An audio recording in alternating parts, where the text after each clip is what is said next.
ఫలము నూచిన వారికి నూచిన ఫలము చూసిన వారికి చూసిన ఫలము స్వామిని పూజించే చేతుల చేతులట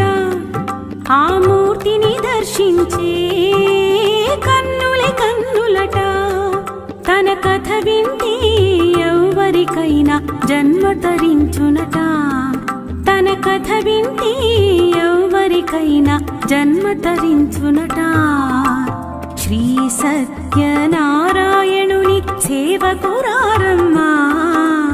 మనసార స్వామిని కొలిచి హారతులీరమ్మా